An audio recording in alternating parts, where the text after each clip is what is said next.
Salve, salve, nação rubro-negra, muito bom dia, sejam todos muito bem-vindos ao canal Marquinhos Flá Assunção.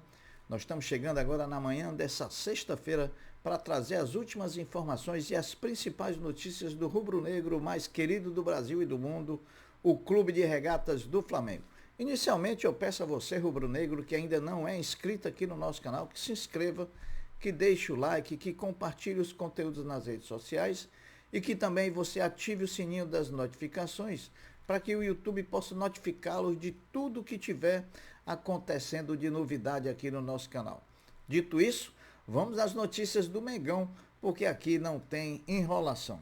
Depois da magra vitória diante do Amazonas na última quarta-feira, o elenco rubro-negro se reapresentou ontem, quinta-feira, no CT Ninho do Urubu, onde iniciou a preparação para a partida de sábado, amanhã, contra o Bragantino, às 18h30, no estádio Nabi Abichedi, em Bragança Paulista, pelo Campeonato Brasileiro, edição 2024. Serão apenas duas atividades em preparação, ontem, quinta-feira, e hoje, sexta-feira, para que o Flamengo possa se preparar para enfrentar o Bragantino. Os jogadores que foram titulares diante do Amazonas fizeram apenas um trabalho regenerativo na academia, enquanto os demais atletas foram a campo trabalhar o físico, a técnica e a tática, também com o staff do treinador Tite. A equipe de arbitragem para Bragantino e Flamengo já está definida pela CBF. O árbitro vai ser Paulo César Zanovelli da Silva, de Minas Gerais, assistido na bandeira 1 por Guilherme Dias Camilo, também de Minas Gerais, na bandeira 2 Celso Luiz da Silva e o árbitro de vídeo Daniel Nobre Bins, do Rio Grande do Sul.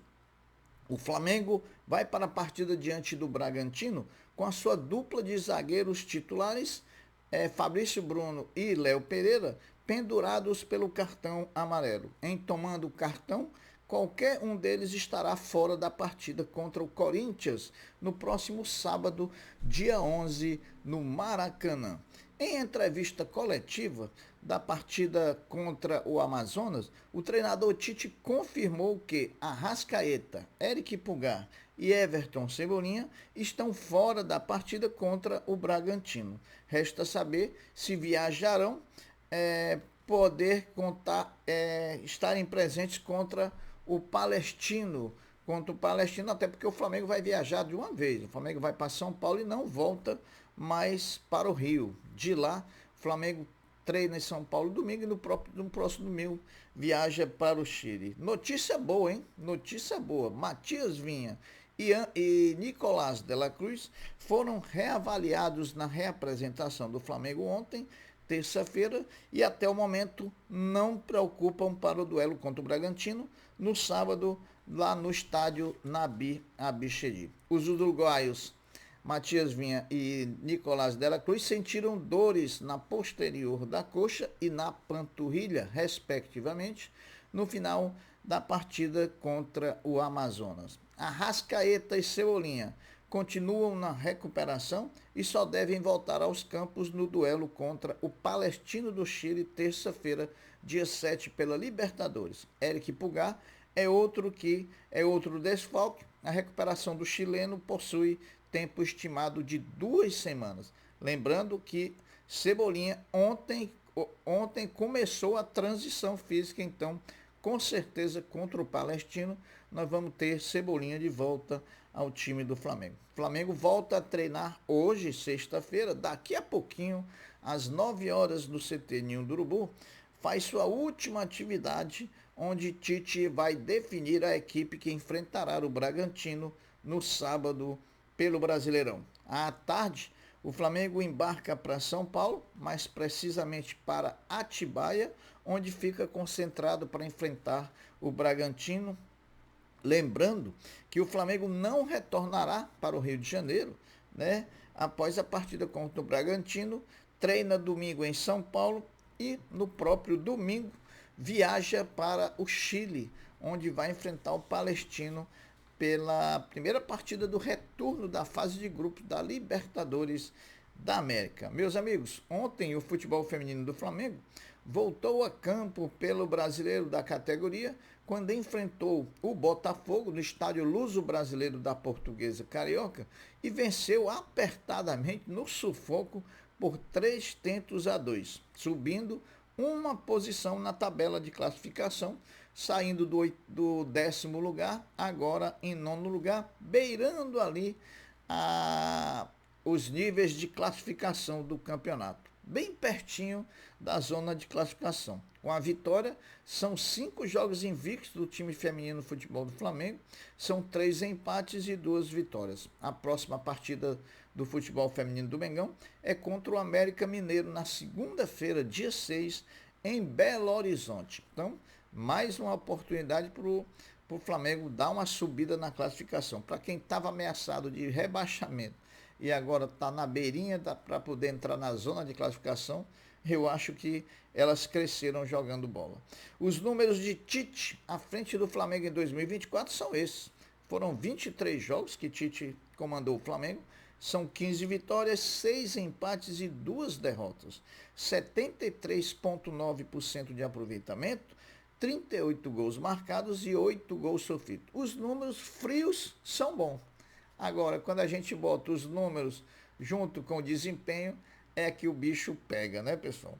Mais uma vez, volta à tona o título de 1987 e a posse definitiva das taças das bolinhas, pois o STF, o Supremo Tribunal Federal, através da segunda turma, votará de forma virtual, no período entre 10 e 17 de maio, a questão de quem é campeão e de quem deve ficar com a taça das bolinhas. Votarão os ministros Toffoli, Gilmar Mendes, Edson Fachin, Nunes Marques e André Mendonça. Independente da decisão, é provável que haja um recurso. É provável não, haverá um recurso, o que levaria o caso ao plenário do tribunal. Então, vamos aguardar.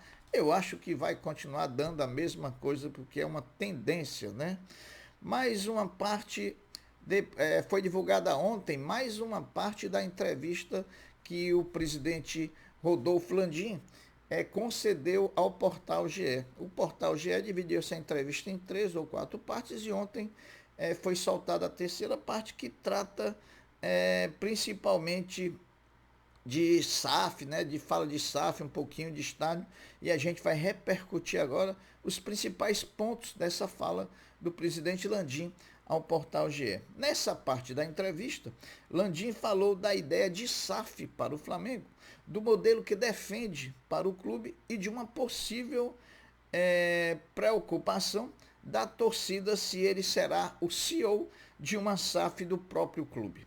O presidente Landim afirmou que o modelo defendido por ele seria parecido com o utilizado pelo Bayern de Munique e totalmente diferente daqueles implementados em alguns rivais, que segue dizendo, dentre eles tinha o Landim dizendo, dando exemplo, né, que é totalmente diferente o modelo desses que hoje usam a SAF no Brasil, porque entre esses clubes, dentre eles existia clube precisando de dinheiro para pagar a água. Olha a situação diferente do Flamengo. Landim também revelou que já conversou com possíveis investidores fora do Brasil. Segundo ele, há sim o interesse tanto de fundos de investimento quanto de empresas privadas querendo ser parceiro do Flamengo. O que se pretende é que o Flamengo, se for fazer um estádio, cresça ainda mais a capacidade para melhorar suas receitas de match day e conseguir melhorar ainda mais o desempenho financeiro do clube. Sobre a sua perpetuação no poder, com a chegada da SAF e um possível cargo de CEO da mesma SAF, Landim disse, já falaram isso, pensam isso, não tem problema nenhum. Eu assino um papel que jamais serei o CEO dessa SAF, de SAF alguma, com o maior prazer. Isso não é pessoal, é um problema estrutural. Eu quero o Flamengo bem. Essa abre aspas aí para o Landim. O presidente também falou que o Flamengo vem ao longo dos anos se preparando para o grande investimento do estádio. Sem deixar de contratar jogadores, o clube hoje não tem dívidas bancárias, reduziu obrigações relacionadas ao recolhimento de impostos que não foram pagos no passado e tem evitado criar novas pendências. Então, o clube está no momento certo de construir o estádio. Saindo da entrevista do Landim, agora vamos falar de outras situações. Hoje, meus amigos, tem o basquete do Mengão. Hoje, o Orgulho da Nação começa as disputas da quartas de final do NBB 23/24, enfrentando o Fortaleza Basquete Cearense no Tijuca Tênis Clube às 20 horas, na primeira de uma melhor de 5 partidas, e a transmissão vai ser do Sport TV, né? Então, Flamengo e Fortaleza Basquete abrindo a série das quartas de final do NBB. O Flamengo, contando com o último jogo diante do Amazonas, fará 9 partidas no mês de maio pela Copa do Brasil, Libertadores e Campeonato Brasileiro.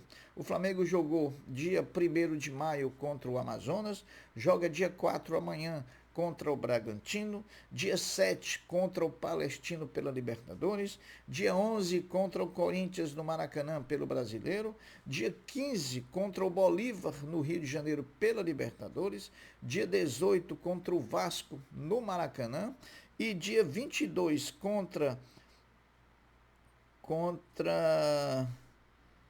agora não me lembro quem é. Depois pega o Grêmio e no dia 28 encerra a sua jornada no mês de maio contra o Milionários no Rio, né? Contra o Milionário no Rio de Janeiro pela Libertadores. Pessoal, em levantamento realizado pelo site Futebol Beckham, levando em consideração o patrocinador master de cada equipe, o Flamengo é o 17º colocado no ranking mundial de camisas mais valiosas. Além disso, o mais querido é o único brasileiro entre os 20 primeiros colocados nessa lista.